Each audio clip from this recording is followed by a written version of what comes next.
Salut très chers amis, on est dans l'après-midi du 17 mai 2019 et nous sommes ici à Toronto au Canada. Bon, nous allons essayer de parler rapidement de cette affaire de dette de Sassou avec la Chine, hein, éventuellement cette dette qui veut vouloir pousser le Fonds monétaire international à aller dédouaner un régime kleptomane, un régime de dictature, un régime qui viole les droits de l'homme au Congo-Brazzaville. Hein. Bon, on va essayer d'apporter quelques clarifications encore là. Mais avant que nous ne rentrions rapidement dans ce sujet, on voulait simplement, en tout cas, on voulait simplement dire à John Bennett Nzaba, président de SACER, que nous le soutenons énormément hein, dans cette bataille judiciaire qu'il est rentré, c'est-à-dire Rodolphe Adada, ambassadeur de Sassou à Paris, le poursuit parce que tout simplement, nous savons que John Bennett Nzaba a critiqué tout ce que nous avons critiqué, cette affaire des biens mal acquis. Adada lui seul, il détient plus de 800 millions de dollars de l'argent du contribuable congolais dans les paradis fiscaux. Bon, les Paradise Papers l'ont parlé, les Panama Papers l'ont parlé, tous les médias l'ont publié. Et donc, eux, ils sont en train de vouloir poursuivre John Bennett Nzaba sur un motif ou de fait qu'ils ont appelé outrance à l'ambassadeur. Outrance à l'ambassadeur. Bon. Donc, nous félicitons énormément tous les Congolais de Paris qui se sont mobilisés pour aller soutenir notre frère John Bennett Nzaba. Nous avons vu que le cas est traité par Maître Senda et l'avocat principal, Maître Sylvain Senda. Encore merci pour ses compatriotes, pour cette solidarité qu'ils sont en train de faire et tous les Congolais qui se sont déplacés aujourd'hui pour aller assister à John Bennett Nzaba. Donc rapidement, bon, on va passer quand même quelques images. Hein. Voilà, nous sommes en train de voir ici John Bennett Nzaba, celui John Bennett Nzaba, voilà notre frère. Et là vous avez Maître Sylvain Senda, ils sont en train de batailler pour simplement dire à ces bandits d'oyocratie que si leur justice au Congo ne fonctionne pas, bon, mais nous vivons dans des pays de droits de l'homme, donc nous espérons que les juges de France vont comprendre, vont lire le droit, outrance à l'ambassadeur, nous ne savons pas qu'est-ce que ça signifie en termes de droit, mais des spécialistes en droit peuvent bien en parler. Là, vous voyez encore Maître Sylvain Senda et Fenelon Masala Kenge, donc ce compatriote était là aussi en train de les soutenir. Ça, c'est vraiment à féliciter. Et là, nous sommes en train de voir Aristide Mobébi ici. Et puis, je crois que Maître Sylvain Senda l'a dit. Voilà, il a cité quelques noms. Il a dit, il y a Aristide Mobébi ici qui est là. Il y a aussi son confrère, c'est aussi un autre avocat qu'on appelle William Bourdon. Qui est là, donc c'est ce monsieur William Bourdon, éventuellement Maître Sylvain Senda, et puis il y a aussi un compatriote qu'il a cité ici, Michel Tsangou, donc c'est celui-là qui est là, donc on félicite tous ces amis qui sont allés assister John Bennett Nzaba dans cette bataille juridique qu'il est en train de mener. Ben, il faut lui dire que la bataille de John Bennett Nzaba, c'est la bataille de toute la diaspora, parce que leur intention c'est cela, c'est-à-dire que c'est de nous faire taire, hein, c'est de nous faire taire, de nous traîner en justice, de nous ruiner économiquement, parce qu'il va falloir que nous payions des avocats, puisque eux, ils utilisent l'argent du contribuable congolais, donc ils n'ont pas de souci hein, de dépenser l'argent du Congo à coût de millions d'euros. Hein, des procès comme ça pour leur cabinet d'avocats, parce qu'ils ont engagé des cabinets et des cabinets d'avocats, mais c'est trop bête. Hein, c'est trop bête. Nous, avec nos petits moyens, nous allons toujours les prouver que nous sommes du côté du droit et nous allons toujours gagner ces procès, éventuellement avec les compatriotes comme les maîtres Sylvain Senda qui sont des avocats et qui se battent hein, pour tous ces Congolais de la diaspora. Ils sont nombreux, il y a aussi Maître Nzamba qui est là, c'est toute une équipe, hein, ils sont là qui travaillent dans ce cas pour aider les Congolais, il y a aussi Maître Malonga, donc ils sont nombreux au niveau de la place de Paris, même ici au Canada, qui essaient de travailler dans cette diaspora pour expliquer aux tribunaux d'ici que bon voilà le droit ne se dit pas au Congo, mais néanmoins ici nous sommes dans un pays de droit où la présomption du non-sens doit être prouvée et ainsi de suite. Voilà, donc soutien indéfectible à Maître Sylvain Senda, à John Bennett Nzaba. Bon, nous savons que Sassou, à Oyo, ils sont en train déjà de danser. Hein. Ils dansent, ils trinquent du champagne parce qu'ils sont sur le point de recevoir l'argent du Fonds monétaire international.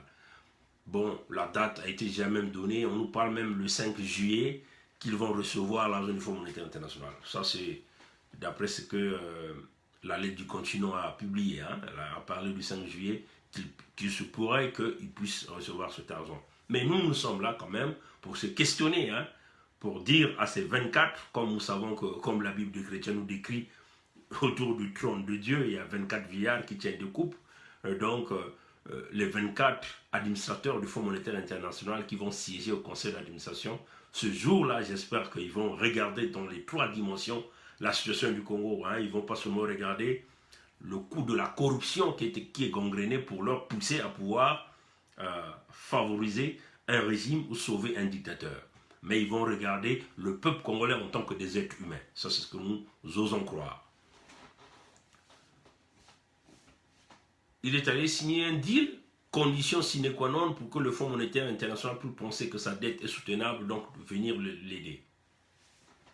Apparemment, sur la dette chinoise qu'il est allé contacter, il est allé donc signer un accord seul avec sa famille, Galix Ganongo et Gilbert Ondongo.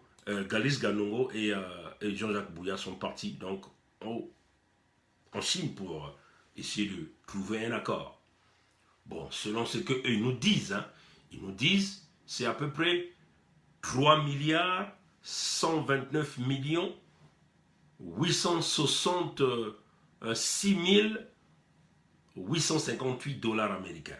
Donc à peu près 3 milliards de dollars américains, hein, 3 milliards et 100 et quelques mille. Ce qui représente à peu près en francs CFA 1839 milliards 600 millions de francs CFA. Hein, 1839 milliards 600 millions de francs CFA. Si nous considérons qu'un dollar américain, aujourd'hui j'ai regardé, c'est à peu près autour de 587,757 CFA. Un dollar US équivalent à 587,757. Donc on peut dire qu'une somme, si on considère que c'est 100%, donc c'est ce montant-là. Donc il est allé précipiter, il a signé cet accord, il a obtenu avec les Chinois, avec des magouilles qu'il a réalisé. Bon, maintenant, nous allons simplement essayer de regarder comment ils se sont donné cet accord-là. C'est-à-dire que nous ici, nous parlons simplement, on vous présente quelques données hein, pour que les gens essaient de comprendre. Bon, nous ne savons pas si ça représente la véracité du document officiel publié par, que Galix Ganongo a transmis au Fonds monétaire international. Nous ne savons pas, mais néanmoins nous allons utiliser ce document comme des documents de référence, ce qui leur pousse à avancer dans leurs projets qu'ils sont en train de vouloir faire avec le Fonds monétaire international. Donc je vais simplement essayer d'agrandir. Bon, permettez-moi tout simplement de tourner l'écran et puis nous allons essayer de regarder. Essayons de parler sur la base de ce document. Hein, exposé des motifs, hein, on peut simplement dire comme ça là. Bon, on va simplement le lire. Relatif au projet de loi autorisant la ratification de l'accord complémentaire sur la restructuration de la dette du Congo envers la Chine. Les autorités congolaises ont entrepris des discussions avec le Fonds monétaire international en vue de la conclusion d'un programme soutenu par la facilité élargie du crédit. Donc vous voyez, donc c'est éventuellement ça. Et puis on dit, ce programme s'articule autour de plusieurs axes, dont le volet restructuration de la dette publique pour la rendre soutenable. Voilà, donc nous sommes, je vais simplement essayer d'avancer là. Et puis, je suis où? Je suis à ce niveau-ci là. Bon, voilà. Donc je vais encore lire. Il dit, pour la rendre soutenable, voilà. C'est dans ce contexte que le gouvernement a engagé des discussions et obtenu des autorités chinoises la conclusion d'un accord de structuration de la dette du Congo envers la Chine. Il dit signé le 29 avril 2019 entre le gouvernement congolais et le Export-Import Bank of China. L'accord complémentaire de restructuration de la dette du Congo comporte principalement les termes ci-après. Je vais simplement essayer encore de monter, comme ça vous allez voir. On dit 1, au numéro 1, paiement de 33% de la dette pendant les 3 premières années à compter de l'année en vigueur de l'accord. Et puis 2, récellement de 67% de la dette. 2 points. À la maturité résiduelle de chaque prêt s'ajoute une période de 15 ans. Et puis à la fin on dit aussi un projet de loi a-t-il été initié en vue d'autoriser la ratification du dit accord de restructuration de la dette du Congo envers la Chine. Bon voilà, donc vous le voyez, telle est l'économie du présent projet de loi ministrant Calix Ganongo. Bon, comme vous le voyez, selon ce que Calix Ganongo venait de présenter ici, nous voulons simplement essayer de vous montrer une petite charte que nous avons préparée ici. Une petite charte, juste pour une façon de vous montrer, c'est quand vous parlez un peu des chiffres, hein, ça c'est la lettre, la première correspondance que nous venons de lire n'a pas parlé de ce montant-là. Mais ça, c'est ce montant-là que nous avons appris par rapport à, comment on appelle, par rapport à la lettre du continent qui a parlé de ça, et puis le Fonds monétaire aussi a parlé de ça. Bon, si vous voyez ici, on parle de paiement de 33% de la dette pendant une période de 3 ans. Donc, pendant une période de 3 ans, si nous comptons à partir d'aujourd'hui, donc jusqu'en 2022, 33%. 33% représente 607 milliards 68 millions de francs CFA. Donc, en réalité, si vous divisez ce montant-là par 2 et par 3, donc chaque année, ils vont se mettre à payer quelques 200 et quelques milliards de francs CFA. Bon, et puis les autres, 67%, ils ont ramené au renouvellement de la dette donc à 15 ans après la maturité. Donc il faut voir 2034. Et à 2034, vous allez donc se mettre à payer 1232 enfin c'est 1000, voilà, donc c'est 1232 milliards 532 millions de francs CFA. Voilà, donc on parlait, bon, l'accord que ça soit signé avec les Chinois, il faut donc payer 33% de la dette, mais c'est 100%, voilà, ce qui représente 607 milliards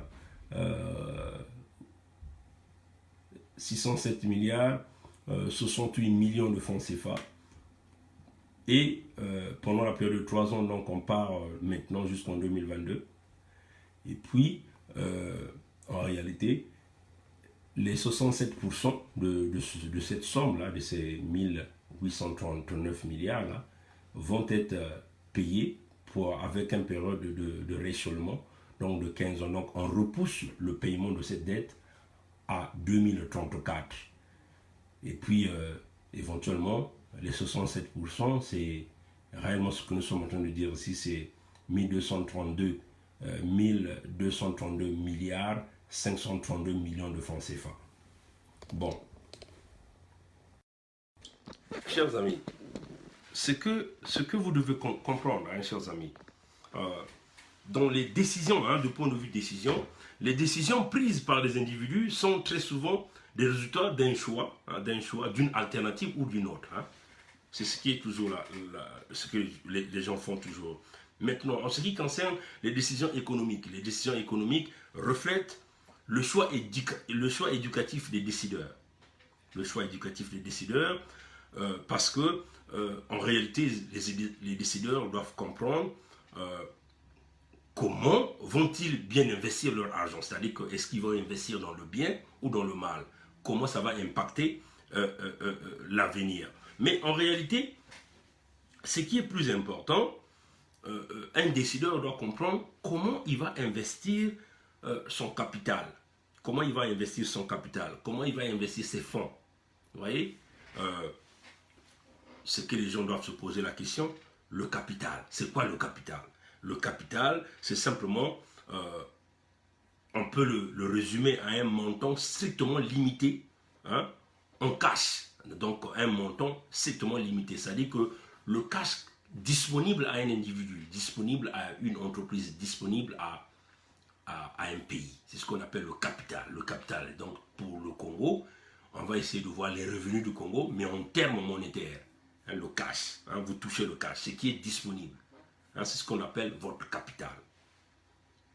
Donc, si vous voulez parler en termes d'investissement de votre cash, de votre capital, il faut donc parler en termes d'avenir. C'est-à-dire que comment allez-vous investir cet argent en long terme et qu'est-ce que ça va apporter? Ça va apporter à l'individu?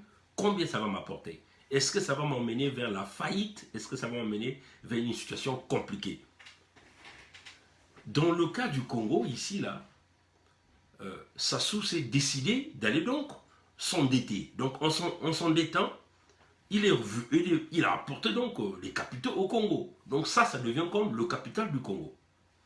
Bon, ce que le décideur devait déjà savoir, premièrement, comment va-t-il investir? Parce que si tu investis très mal, ça va impacter éventuellement le futur du Congo. Ça va impacter l'avenir des citoyens. Ça va impacter tout un chacun de nous. Donc, ce que ces décideurs-là ont manqué, c'est simplement de se poser la question, de savoir comment allons-nous contracter cette dette-là. Pourquoi allons-nous contracter cette dette? Ça, c'est d'abord la première question. Pourquoi allons-nous contracter cette dette? Comment allons-nous utiliser cette dette? À quoi va servir cette dette? À quel taux d'intérêt allons-nous payer cette dette? Comment allons-nous rembourser cet argent? Par année, bien sûr. Parce qu'il faut dire que ces décideurs-là, il les a manqués, en réalité, ce que nous appelons ici l'évaluation ou l'estimation de la dette, ou de regarder dans la grande carte la situation économique dans le chemin dans lequel ils sont en train de partir. Maintenant, chers amis, moi je vais vous expliquer un certain nombre de choses. Est-ce que quand ils sont allés prendre ces dettes-là, ils ont regardé que est-ce qu'il y avait d'autres contours, c'est-à-dire qu'il y avait d'autres taxes, hein, d'autres taxes ou impôts associés? Parce que si tu vas t'endetter en Chine, mais les banques chinoises ne veulent pas simplement te donner de l'argent comme ça. Oui, il y a un taux d'intérêt, mais il y a aussi des taxes associées à ça que l'État doit récupérer parce que c'est un bien que la banque est en train de vendre. Vous voyez? Donc il y a aussi des taxes qui sont là, ce qu'on appelle les taxes d'endettement. Bon. Sur quelle base devait leur permettre de faire ce choix-là, hein, de faire cette sélection-là, de prendre cette alternative-là? Quelle est la base? Sassou a dit qu'il fallait investir sur les infrastructures. Donc il a pris l'alternative des infrastructures. Maintenant, comment les infrastructures devaient être utilisées? Combien ça devait apporter aux citoyens congolais? Comment ça devait être quelque chose, hein, qui devait être de valeur par rapport aux autres priorités. Hein, par rapport aux autres priorités. Bon, nous savons que tout ce qu'ils sont allés faire, les infrastructures dont on nous fait miroiter, ne représentent pas aujourd'hui la priorité pour le peuple congolais. Le bien, c'est le bien de Sassou. Aujourd'hui, même cette route, Brazzaville-Pointe-Noire qu'on a aménagée, les citoyens commencent à payer cette route, donc ça commence à impacter les citoyens du point de vue négatif. Du point de vue négatif. Et puis, même l'économie informelle aujourd'hui est devenue affectée dans le mauvais sens, hein, avec ces infrastructures-là, entre guillemets, qu'on nous a fait miroiter. Et plus ensuite, en plus, il faut ajouter les conditions sécuritaires autour des infrastructures, qui devient aujourd'hui un goulot d'étranglement pour le peuple congolais, avec le nombre de morts, le nombre d'accidents que nous avons sur cette route. Donc, vous voyez que l'alternative choisie par l'Ingesso, ou les conditions qui les a permis d'aller prendre cette dette, en réalité, il n'y avait qu'une seule mission, l'enregistrement personnel de la famille, ou de ses amis. Mais quand vous allez contracter une dette, il y a ce qu'on appelle un taux d'intérêt. Mais c'est quoi l'intérêt? C'est quoi l'intérêt? On va vous le dire. L'intérêt est la manifestation de la valeur d'argent en temps. Hein? La valeur de l'argent dans le temps. C'est ça l'intérêt. C'est la manifestation de la valeur de l'argent dans le temps. Dans une certaine période, dans une certaine durée. Donc vous voyez que si vous essayez de regarder l'intérêt dans deux perspectives, il y a ce qu'on appelle l'intérêt à payer, c'est-à-dire un individu qui part contracter la dette, hein, et donc cet individu-là doit payer un taux d'intérêt par rapport à l'argent qu'il est allé s'endetter. C'est le cas aujourd'hui du Congo.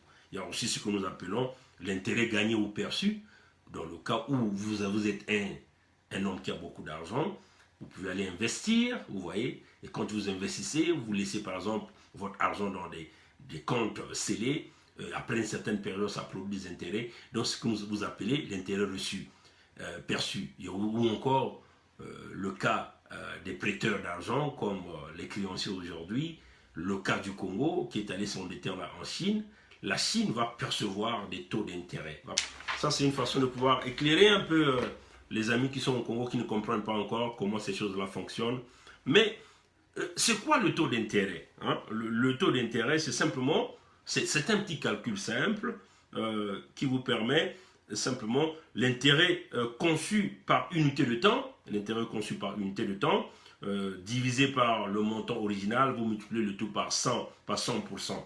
Mais par exemple, hein, je peux simplement prendre un exemple. Si vous avez un individu qui est allé s'endetter, il est allé par exemple prendre 10 000 $ de dette qu'il va payer. Il est allé par exemple compléter la dette aujourd'hui qu'il va payer une année après. Hein, une année après. Et en réalité, si on dit par exemple à cette personne que bon, vous allez payer ce montant à 7%, donc vous voyez que le montant total, hein, de la dette de cet individu, c'est 10 700. Hein, c'est 10 700. Hein, parce que vous prenez juste les 10 000, vous multipliez par 7%, ça veut dire que 7, c'est simplement 7 divisé par 100.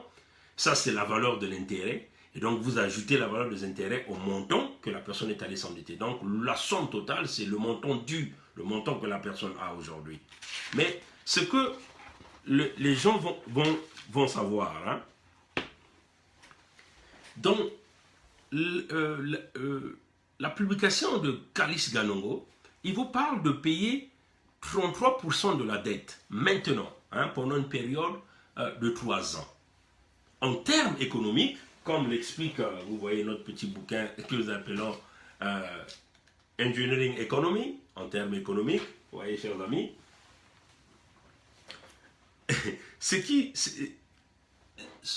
ces informations qu'on a produites là ne sont pas claires. Hein, ça ne vous dit pas.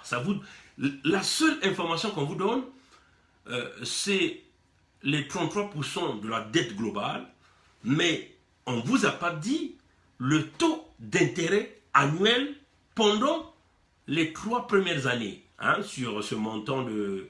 parce qu'il faut parler avec des chiffres, hein, simplement. Les gens comprennent de quoi nous sommes en train de parler. Voilà. Donc, je vais simplement essayer de vous expliquer ça. Voilà. Donc, comme vous le voyez ici, hein, dans le truc, la note signée par Kalis Ganongo, il vous parle de payer 33% de ce montant-là, donc de le montant total de la dette, 33%. Les 33% du montant total de la dette, c'est ce montant-là. Mais ça, c'est le capital qu'ils détiennent. Ça, c'est le capital qu'ils détiennent. Le problème, c'est que si vous allez payer ce montant-là à la maturité de 3 ans, ils ne vous ont jamais donné le taux d'intérêt par année. Parce que la maturité, c'est 3 ans. Donc, ils ne vous donnent pas le montant d'intérêt, le taux d'intérêt par année. C'est quoi ton problème? C'est quoi ton problème? Laisse-moi parler. C'est quoi ton problème? problème le plus compliqué, c'est ce que vous appelez rééchelonnement. Rééchelonnement veut dire que vous avancez, vous repoussez le paiement après 15 ans. Donc, à 2034. Mais pendant les 15 ans-là, il y a un taux d'accumulation d'intérêt par année qui est là.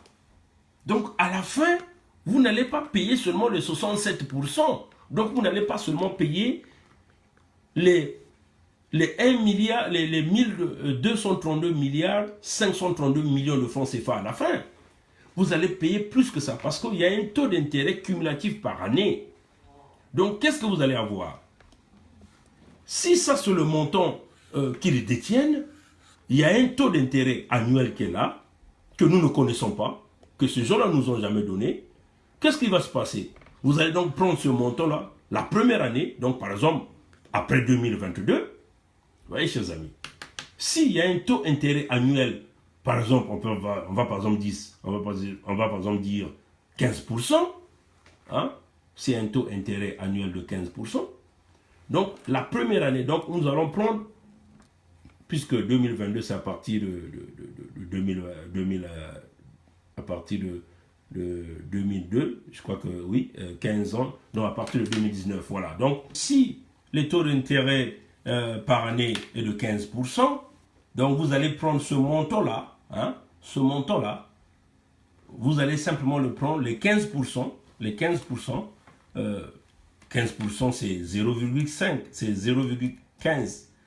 Vous allez simplement, je vais donc faire le calcul rapide, 0,15, vous le multipliez par ce montant-là, donc le montant qui reste à payer. Hein? Et donc, ça va vous donner, je vais simplement essayer de regarder, je vais simplement essayer de mettre en chiffre pour que vous puissiez comprendre que les Congolais payeront plus que ça. Voilà. Vous voyez? Donc, la première année, simplement, la première année, 15% de ce montant, si le taux d'intérêt est à 15%, l'intérêt que le Congo va payer, je vais simplement l'agrandir, comme ça vous allez voir. Je vais encore l'agrandir, comme ça vous allez voir. Vous voyez, chers amis, si le taux d'intérêt par année, que Sassou ne vous a pas dit, que Galice Ganoro ne vous a pas dit, hein, le taux d'intérêt sur la période de réchauffement, donc on repousse le paiement, donc le capital que ces gens-là sont allés prendre, c'est cela. C'est 1232 milliards, 532 000 qui va rester, s'ils vont payer déjà les 600 quelques milliards là. Donc, si c'est ça qui reste, et ils poussent le réchauffement à 2034, mais il y a un taux cumulatif par année, le taux d'intérêt par année qui est là, qu'ils ne vous ont pas dit. Maintenant, si nous considérons que ce taux d'intérêt par année là est de 15%, donc si je mettais ici 15%, je vais le mettre ici, 15%, 15%, comme ça vous allez comprendre de quoi nous sommes en train de parler. Voilà. Donc je vais essayer de le mettre là, comme ça tout le monde puisse comprendre de quoi nous sommes en train de parler ici. Voilà.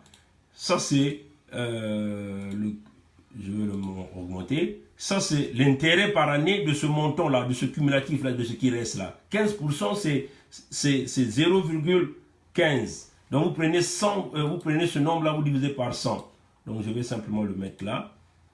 Voilà, je vais seulement le mettre. Voilà. Je vais le mettre, je vais simplement l'augmenter. Voilà, je suis là. Et donc, si c'est 15%, hein, vous prenez simplement ce montant, vous le multipliez par 15, voilà, par 15%, ça va vous donner ça. Ça, c'est le montant d'intérêt par année sur les 1232 milliards, 532 millions que Sassou va commencer à payer à la Chine. En plus de ce montant-là, la première année, ils vont payer donc 184 milliards 879 millions 800 000 francs CFA. Vous voyez, chers amis. Donc, vous voyez que ça, c'est le montant d'intérêt par année.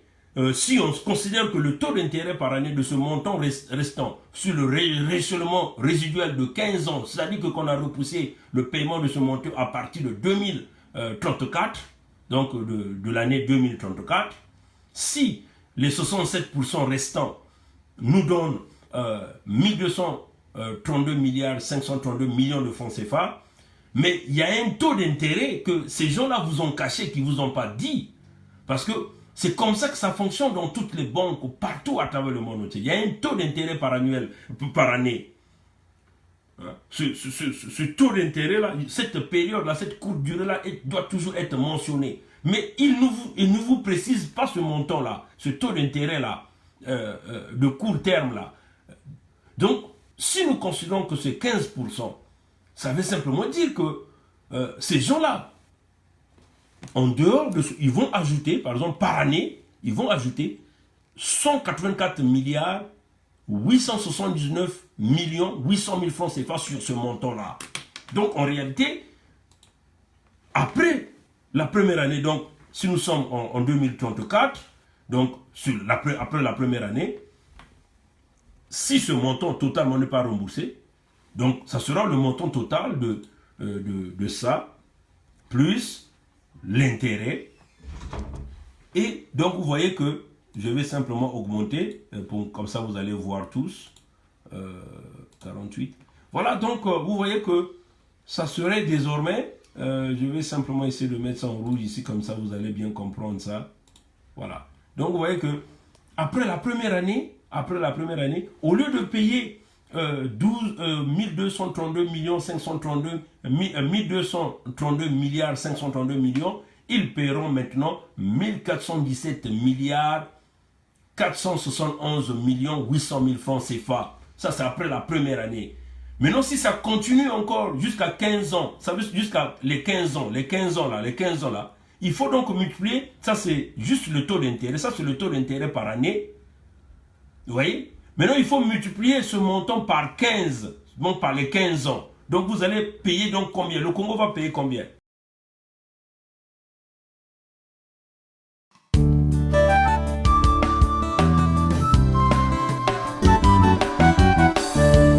Congo gatarashisa bamuta Fumunazo, gouvernement nayo, l'assemblée. Sur les 15 ans. Donc, à la fin, en réalité, à la fin des 15 ans, l'intérêt que le Congo va payer va dépasser ce montant-là. Donc, la période de rééchelonnement de 15 ans là, en réalité, c'est juste des stratégies que Sassou est allé faire avec une magouille de sommet international pour permettre à Sassou d'avoir l'argent avec le Fonds monétaire international. Mais en réalité, à la fin, c'est le Congo qui est encore perdant. Parce que, qu'est-ce qui se passe? Ils ne vous ont pas donné la période de taux d'intérêt par année. Ça, c'est juste le 67%, c'est le pourcentage restant du montant total que ces gens-là devaient. Donc, si ils arrivent à payer en 3 ans, ils arrivent à payer 33%, il va donc rester 67%. Le 67% du montant total qui est de 1839 milliards 600 millions de francs CFA, 67% de ce montant, ça vous donne 1232 milliards 532 millions de francs CFA. Mais c'est ce montant-là qu'ils ont repoussé à une maturité résiduelle de 15 ans. Donc, c'est-à-dire qu'ils ont repoussé l'intérêt jusqu'en 2034. Or, à partir du moment où ils ont repoussé ça à 2034, il y a un intérêt par année qui s'accumule sur ce montant-là qu'on ne vous a pas dit.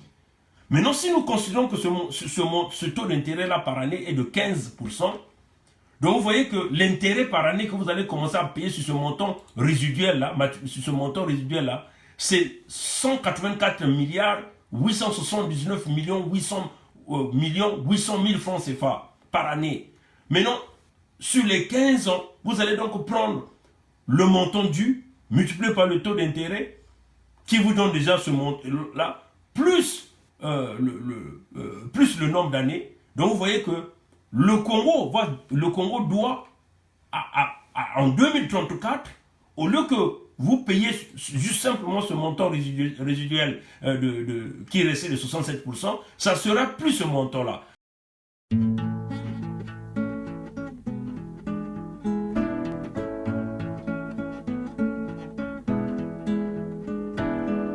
Je ne suis pas un économiste, mais vous comprenez que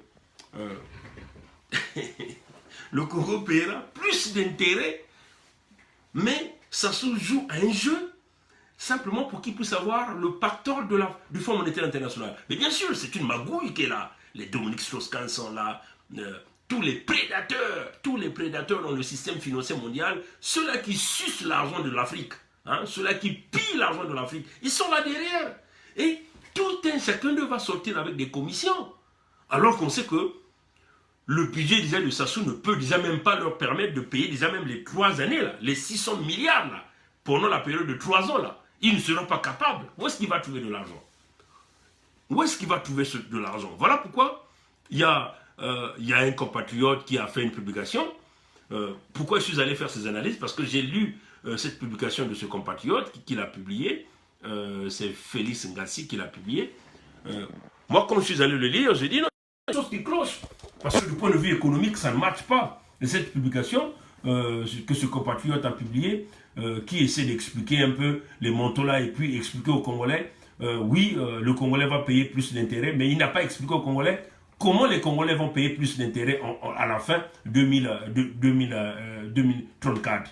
Et c'est ce montant d'intérêt annuel que Sassou n'a pas précisé dans la documentation. Et c'est ça qui va brouiller même les parlementaires de Sassou, qui ne comprennent pas comment le système économique fonctionne, et ils vont simplement parler de récemment, oh, il n'y aura rien, on va reposer juste ce montant, mais en réalité, le Congo va payer plus que ça. Et comment le Congo va payer ça? Puisque tout le pétrole a été déjà bradé. Voilà pourquoi ce compatriote le dit. Conséquence, le Congo va payer plus d'intérêts pour le report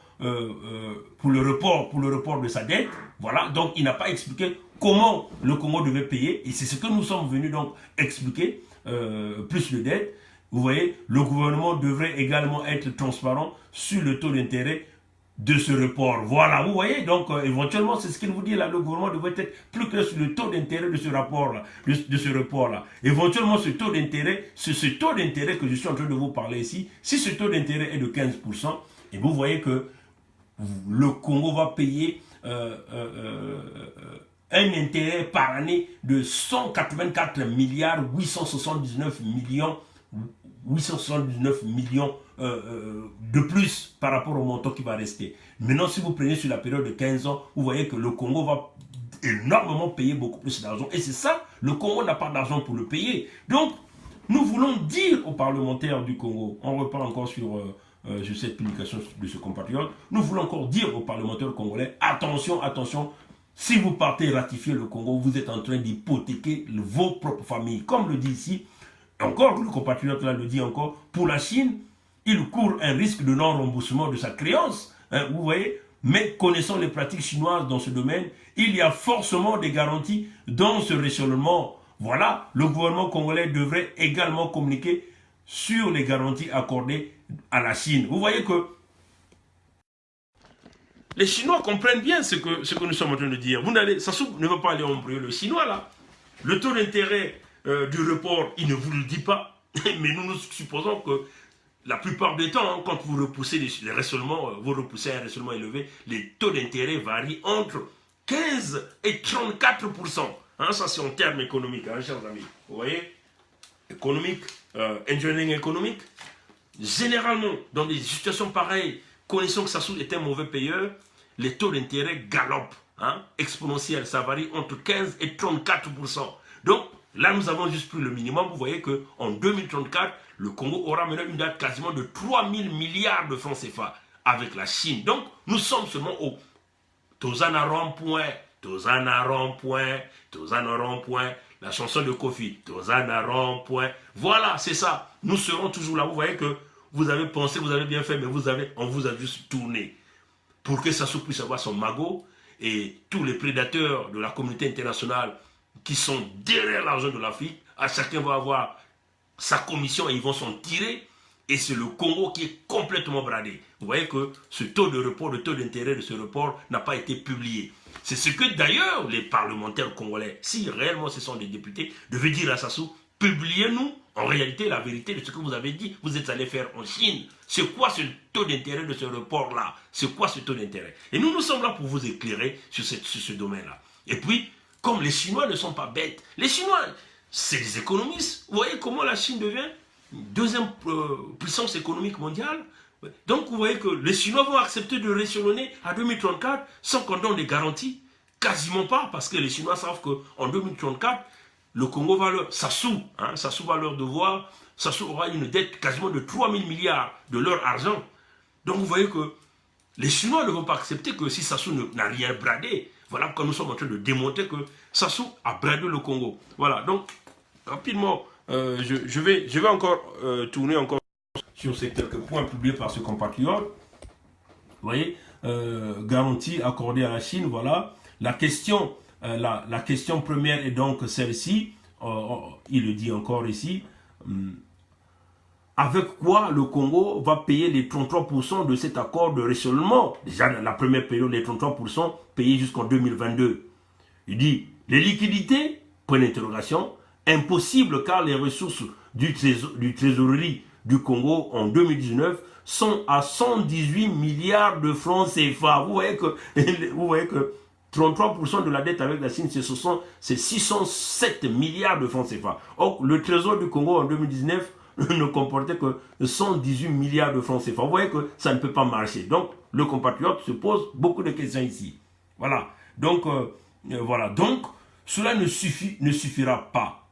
Or, pour équilibrer son budget, le pays a besoin d'un financement extérieur de 520 milliards de francs CFA. Donc, vous voyez que, voilà pourquoi vous voyez que Sassou vient de renouer le chemin de la Russie. Et là, il veut maintenant aller voir les hommes d'affaires russes pour les embarquer dans son bourbier, le bourbier qu'il est en train de créer. Il a créé le bourbier avec la Chine, et là, il se dirige vers la Russie pour aller créer un autre bourbier. Donc, aller chercher des fonds vautours qui vont réacheter ses dettes.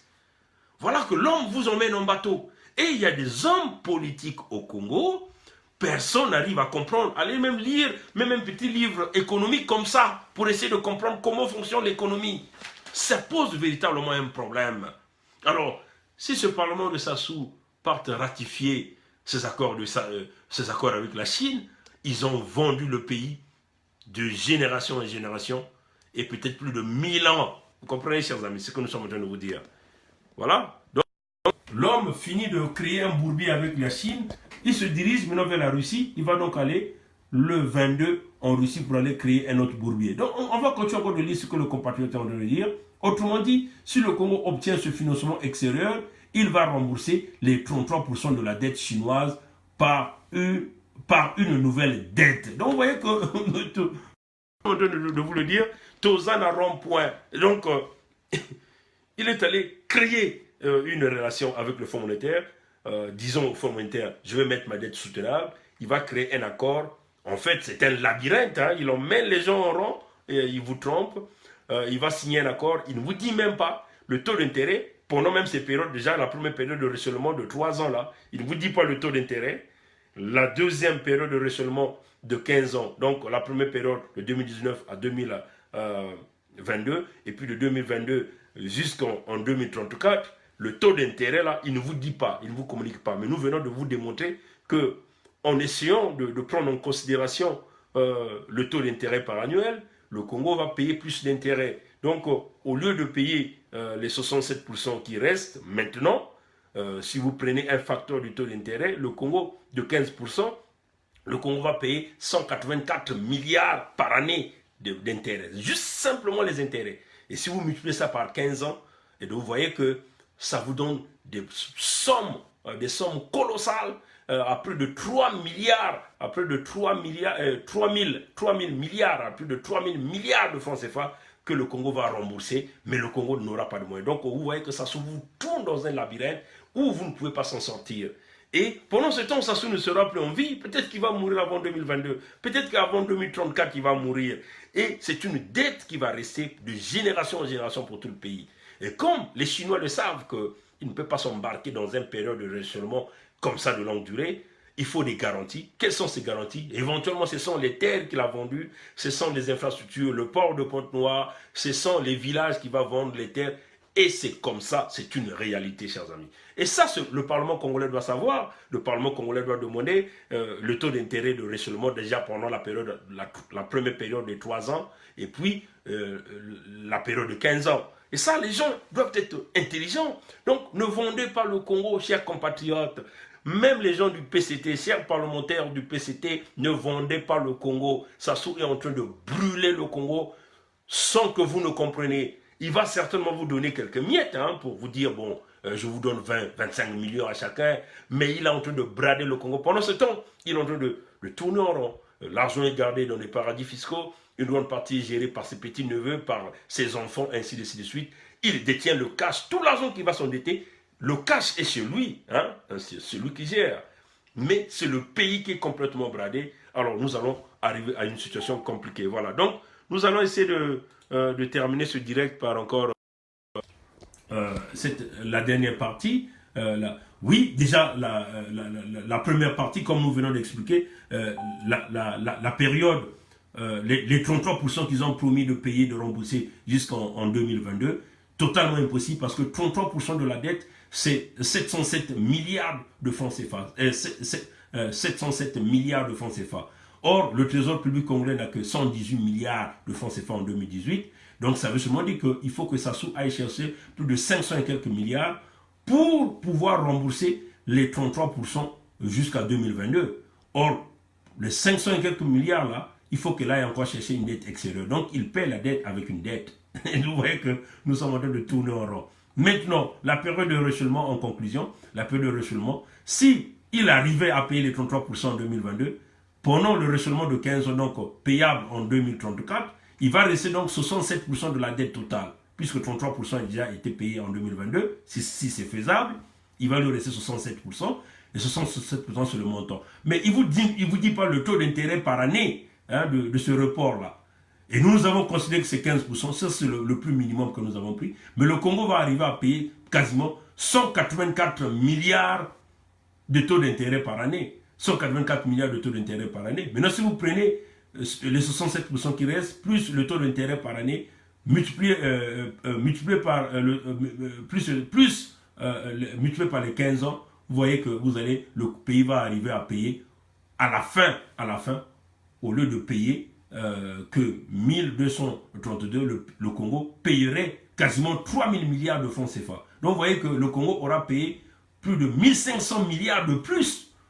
1500 milliards de plus. Vous voyez que donc c'est ce taux d'intérêt là par année de report pour les 3 ans et aussi de report pour les 15 ans que Sassou ne veut pas dire à son assemblée. Il a caché cette information là à son assemblée, éventuellement pour les emmener en bateau. Et ça pose véritablement un problème. Et puis nous avons encore vu comme nous avons parlé de liquidité, il n'aura pas de liquidité, donc il va chercher à payer la dette avec la dette, notamment la première tranche de 33% de la dette chinoise. Et puis, qu'est-ce qu'il va encore gager? Il va gager le pétrole, oui, les concessions minières, forestières, les terres agricoles. Le gouvernement congolais devrait là aussi être transparent. Conclusion, aucun Congolais responsable, soit-il, ne peut se réjouir de cette situation. C'est ce que nous sommes en train de dire.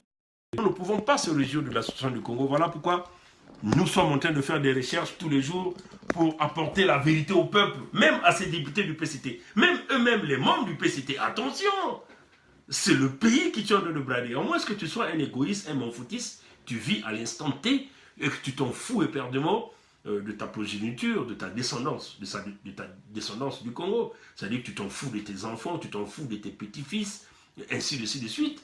Mais nous vivons une situation chaotique. Si nous ne déboulonnons pas Sassou, ça sera le chaos pour le Congo. C'est ça qui est la vérité.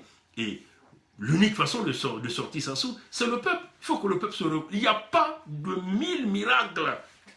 Si vous ne vous levez pas, vous attendez seulement qu'on puisse le déboulonner militairement. L'armée de Sassou est avec lui.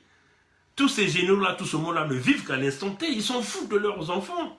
Leurs enfants sont des multimilliardaires parce que tout l'argent que Sassou va contracter comme des dettes, ils se partagent avec tout ce monde. Ils sont partout là, Canada, États-Unis, partout là avec l'argent du Congo. La preuve, la fille de Sassou venait d'acheter un appartement à Tom Tower à 7 millions de dollars américains. Mais ça, c'est ce que vous connaissez. Ils en ont des quantités et des quantités. De l'argent en cash, dissimulé dans des maisons, en Occident comme en Afrique, et surtout en Afrique de l'Ouest. Et là même, ils sont venus même du côté même de Botswana aussi, parce que le Botswana devient aussi aujourd'hui un paradis fiscal pour l'Afrique. Ouais, chers amis. Donc, peuple du Congo, démocrate africain, qu'on ne vous embrouille pas. Le truc que Sassou est allé signer avec la Chine, c'est pour tromper le peuple congolais. Il va tromper son propre parlement.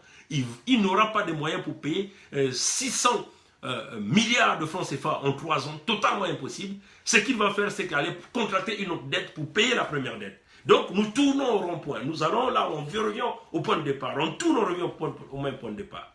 Et puis, il ne vous dit pas les taux d'intérêt par année. Ça pose véritablement un problème. Quel est l'intérêt par année sur le montant que le Congo va commencer à payer? Ça aussi, il n'y a pas la transparence. Et le PCT doit être au courant de ça.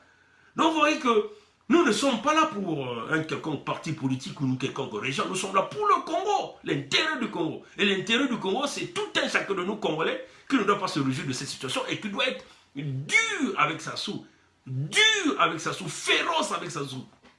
Comme dit Tadi avec Sassou. C'est ça la vérité. Parce que l'homme est en train de brûler ce pays-là. Et aucun militaire ne peut comprendre ce que nous sommes en train de dire. Oui, on nous empêche, oui, vous critiquez Sassou, comme c'est ça. Mais c'est ça, les chiffres parlent. Ouvrez les yeux, chers amis, lisez, vous allez comprendre de quoi nous sommes en train de parler. Le pays se meurt si vous laissez cette pourriture-là. Il faut enlever la gangrène. Sassou représente le problème. Il faut. Militaire congolais, si tu ne comprends pas le message, alors, vous êtes mal barré. Voilà un peu ce que je tenais à clarifier. Que Dieu nous garde, que Dieu nous bénisse. Passez une bonne nuit. Non, mais ça donne du souci. Hein, c'est incroyable. Mais c'est notre propre faute. Parce que nous sommes assistants en train de regarder un homme avec un petit clan, une petite famille, une petite ethnie qui s'est décidé de briser le Congo. Et nous sommes là en train de regarder et nous les accompagnons. Les Pascal Satima est là. Mais c'est pas vrai là. Ouvrez les yeux. Le pays se détruit là. L'homme est en train de brader le pays. Lui-même il est dans... Mais pourquoi il est soutenu par la France? Pourquoi il est soutenu par les multinationales? Parce que Sassou c'est une machine à cash. Il va contracter les dettes au nom du Congo et utilise ce cash-là pour les donner de l'argent. Et eux, ils vont s'en foutre de nous. Eux, ils vont supporter un homme qui les apporte le cash parce qu'ils sont tous prédateurs. Ils ne nous aiment pas. Ils viennent auprès de nous parce qu'ils veulent de notre argent. Donc, il faut supporter un pantin au pouvoir qui est une véritable machine à cash parce que ça corrompt le monde. Il met les mâles d'argent pour donner à ces gens-là qui pensent être plus intelligents, pensent être supérieurs à nous. Alors, c'est des pourritures, il faut le dire comme ça. Parce que si vous aviez le côté raisonnement, nous pensons que vous n'allez pas dire que le noir est bête. Alors là, nous voulons vous lancer un challenge. Allez, mettez-vous du côté de la raison, comprenez que ce temps est en train de détruire le Congo. Et la plus grande motivation de chasser Sassou, c'est d'ailleurs nous-mêmes, le peuple congolais. Si ceux qui sont au Congo ne comprennent pas, vous allez continuer à crier tous les jours. Vous allez continuer à mourir comme des mouches. Vous allez continuer à pleurer. Et puis, ça va être difficile pour vous. Sa famille va rester. Regardez comment j'ai vu des vidéos là, des Congolais qui acceptent l'arrivée de ces gens-là qui sont en train d'emmener le pays à la décadence, le pays dans les abîmes. Mettez les pannes, chantez, dansez. Et ce fameux fils de Sassou là, à Oyo là, il est gonflé avec des lunettes comme... C'est pas possible, chers amis, démocrates africains. Alors, le noir est trop bête. Le noir a produit son bourreau. Le noir accompagne son bourreau. Le noir étale ses pagnes à ses bourreaux. Étale le tapis rouge à ses bourreaux. Le noir danse pour son bourreau. Au Congo, vous n'avez pas encore compris. Mais la balle, excusez-moi, la balle est de votre côté. Nous ne sommes que des lanceurs d'alerte. Que Dieu nous garde, que Dieu nous bénisse. Passez une bonne nuit. Au revoir.